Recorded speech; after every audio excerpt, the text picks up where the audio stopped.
Kaixo, hau da hasierako problemetan lehenengoa. Taula batetik 40 bitarteko zenbakiekin osatu nahi dugu. Irudian agertzen den sistemari jarraituz. Horan hemen dago taula, sistema hemen dago, ezta? 1, 2, 3, 4, 5, 6. Ondoko piezetatik zen erabil nezake? Beraz, galdetzen digute 5 pieza hauetatik zein den hor kokatu behar dena. Erabili dezakegun modurik erresenetako bat izan daiteke segida hau jarraitzea eta ikusi zein kokatu daiteke. Hala eta guztiz ere, hasi aurretik gauza bat. Ikusi ze gertatzen den. Bikoitian azpian bikoitia dago, bakoitian azpian bakoitia, horrek esan nahi du hau ezin dela izan, bikoiti bakoiti, hau ere ez, bikoiti bakoiti, eta hau ere ez, bakoiti bikoiti. Izango litzateke edo hau, badakigu izango dela A edo C. Osatuko dugu orduan.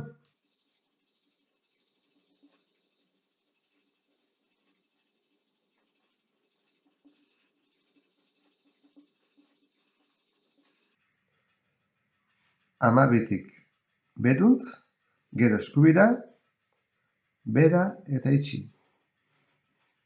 Hortaz, erantzun zuzena C izango litzateke. Bigarrenak horrela dio. Zenbakiak eraikitzeko fosforoak erabil daitezke, irudian agertzen den bezala. Horra hemen, fosforoak ditugu jarrita. Adibidez, 15 zenbakia eraikitzeko 7 fosforo behar dira. Eta 8 zenbakia eraikitzeko fosforo kopuru bera behar da. Horrek esan nahi du, 15 egiteko 5 behar direla, hemen 2 ditugu, eta hemen 1, 2, 3, 4, 5, eta 8 egiteko behar ditugu 1, 2, 3, 4, 5, 6, 7. Hainez jartzen azpian, zenbat fosforo behar dira bakoitzerako.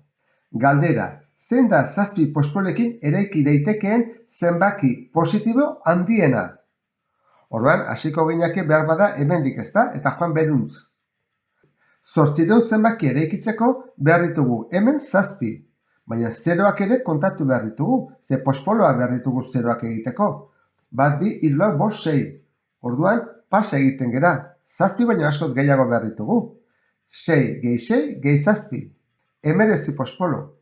Goazen ikuste hau, 711, 7 egiteko behar dira 3. Eta 1 egiteko 2. Orduan, 3 gehi 2 gehi 2, 7. Hau izango litzateke orduan, handiena, ze beste 3 hauek txikiagoak dira. Ikusiko dugu besteentzako zenbat behar den. Jarriko dut era hontara, 3 gehi 2 gehi 2. Eta 74 hemen behar dira 1, 2, 3, 4, beraz 3 gehi 4. 7 baita ere. 51, 5 gehi 2. 7. Eta 31-arentzat, 1, 2, 3, 4, 5 gehi 2. Beraz, behar dira 7, 7, 7 eta 7, hemen pasa egiten gera, eta denetan handiena hau izango litzateke. Hirugarrena, poligono hauetako zein edo zeintzuk zati daitezke 2 triangelutan lerro zuzen bakar baten bidez. Orduan egin behar dugu lerro zuzen bat bakarra eta 2 triangelu sortu. Hau zatitu daiteke modu asko daude, ezta? Bat izan daiteke horrela, gutibela egiten dugu eta 2 triangelu ditugu. Hau, baita ere, ezta? Horrela egiten badu adibidez, 2 berdin. Hau adibidez, horrela egiten badugu, aukera gehiago ere badaude, 2 triangelu daude. Hau ezin dugu egin. Triangelu bat egiten badugu, beste atatzen da pentagono bat.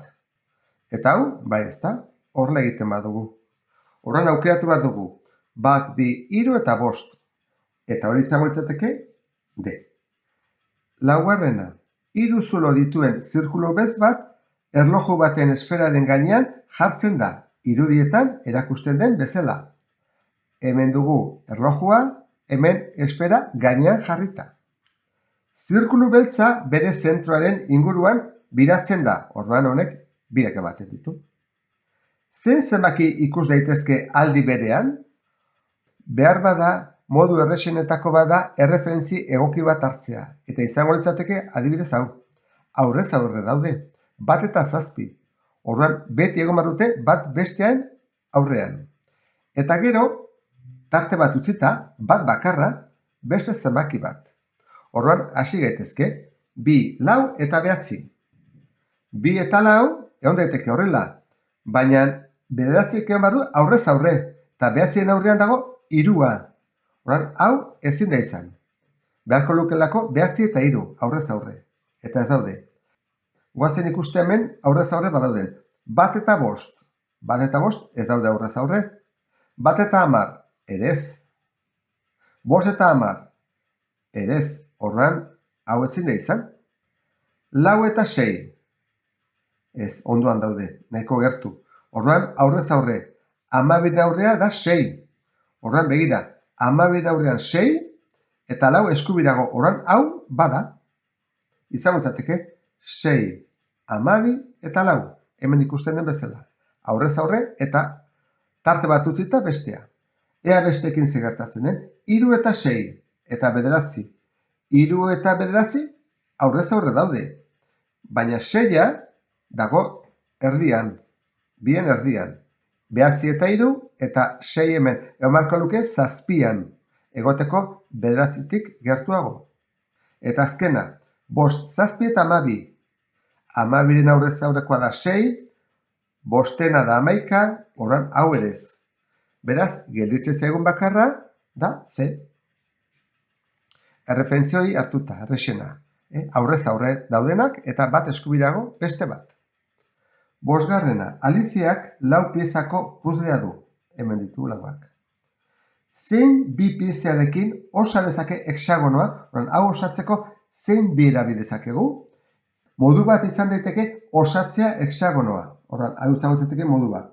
Jartzen dut horrela, 2 delako, hemen 2 da, jartzen dut horrela, marrazten dut, falta dena, eta ikusten dugu, justu hau dela. 1 eta 3. Ikus dezagun besteak nola gelditzen diran orduan. 2 eta 2, horrela,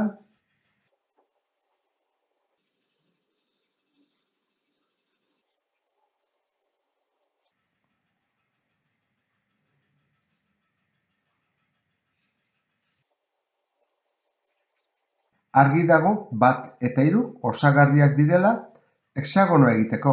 Lehenengoa osatuta edo 3. osatuta lortuko genuke erantzuna zenen jakitea. B. Eta horrela amaituko genituzke lehenengo postak. Azalpenak lagungarriak izan zaizkizulakoan beste bat arte. Agur!